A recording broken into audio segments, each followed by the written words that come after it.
नमस्कार, मैं राष्ट्रीय जनसंदेश लाइव न्यूज़ चैनल से रिपोर्टर मनीष मोल।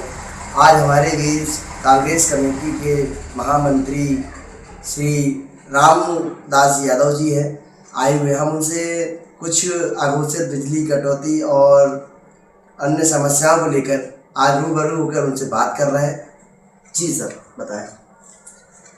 जैसा कि आपने कल देखा है और आपने कवरेज भी की है, जी उपनगरीय क्षेत्र रांची कैंट विधानसभा के अंतर्गत आता है जी। और कैंट विधानसभा में 30 सालों से जी भारतीय जनता पार्टी की सरकार, विधायक, पार्षद, सांसद काबिज है जी। लेकिन इसके बावजूद भी जन समस्याएं कम नहीं हो रही हैं। आखिर क्या कारण है? जी अगर आप देखेंगे तो आज की स्थिति में आज यह है कि आम जनता छोटी छोटी सी समस्याओं से परेशान है। गर्मी का माहौल चल रहा है, 42-43 डिग्री टेम्परेचर है। स्कूलों की छुट्टियां पड़ गई हैं। घोषित बिजली कटौती सिर्फ किस नाम से? मेंटेनेंस के नाम से। हम अधिकारी को फोन करते हैं तो बोले मेंटेनेंस चल रहा है। मेंटेनेंस किस बात का? 12 महीने रांची के क्षेत्र में हमने देखा है कि 12 महीने मेंटेनेंस चलता है। और मेंटेनेंस 1 घंटे 2 घंटे हम उसके लिए भी सहयोगी हैं, लेकिन जब 8-8 घंटे 6-6 घंटे मेंटेनेंस के नाम पर अघोषित लाइट कटौती होती है तो हमें तकलीफ होती है, उन बच्चों को तकलीफ होती है। अच्छा, मैंने रांची में भी एक और समस्या अभी अघोषित बिजली कटौती के अलावा ये पावर मीटर की समस्या बहुत जन समस्या बन गई। इसमें आप क्या विचार डालेंगे? बिल्कुल सही बात है। सरकार किसी की भी हो, मुझे कहने में कुरेद नहीं है जी। मुझे सरकार ये बताए कि जो पहले मीटर लगाए गए थे क्या वो पात्र नहीं थे या वो मीटर गलत थे तो सरकारों ने लगवाए क्यों? और अगर वे गलत थे तो इसमें सरकार जवाबदार है, जिम्मेदार है। और अगर वो सही है तो फिर नए मीटर लगाने की आवश्यकता क्या है? ये जो पावर मीटर है इसमें लिखित तौर पे सरकार को किसी कथित देना चाहिए कि सही है या गलत है। बिल्कुल बात सही है। ये सरकार को और उच्च अधिकारियों को ये बताना चाहिए और उपभोक्ता का ये फर्ज है। आप कहते हैं उपभोक्ता का अधिकार है कि अगर हमने पहले पैसा चुकाया है और पहले हमने यहाँ मीटर लगाया गया है, जब अगर वो सही है तो आप किस अधिकार से हमारा मीटर लगा रहे हैं और बदल रहे हैं? और अब तो चोरों जैसे मीटर लगाए जा रहे हैं। हाँ। मीटर इन्होंने कहा, शासन ने कहा घर के अंदर नहीं लगेंगे, बाहर लगेंगे।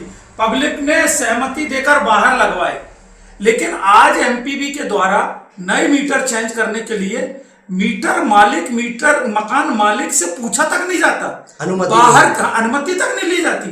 बाहर के बाहर कर्मचारी और वो जो ठेकेदार है जिसको ये ठेका दिया है, ये पूरा व्यू चल रहा है, जो सिस्टम चल रहा है, ये पूरा ठेका प्रथा का काम चल रहा है। ये पूरा एक बड़ा षड्यंत्र है आम जनता को लूटने का, और करोड़ों करोड़ों रुपए ये ठेकेदारों के जेब में जा रहा। उनके माध्यम से मंत्री और संतरी और आज की जो मनमोहन यादव जी की सरकार है उन तक ये पैसा पहुंच रहा है। मेरा खुला आरोप है मध्य प्रदेश सरकार के मुख्यमंत्री पर कि अगर आप इस पर कमीशन नहीं ले रहे हैं तो तत्काल रोक लगाएं, और अगर आप कमीशन ले रहे हैं तो फिर रोक नहीं लगेगी। एक्शन लेना है सरकार को, बिल्कुल एक्शन लेना चाहिए। सरकार का मतलब होता है जनता के जेन्युइन मुद्दों पर सहयोग करना। अगर जनता उस आपके किसी कानून से असहमत है, आपकी गलत व्यवस्था से असहमत है, तो आपको उस पर रोक लगाना चाहिए। यह निर्णय सरकार का है।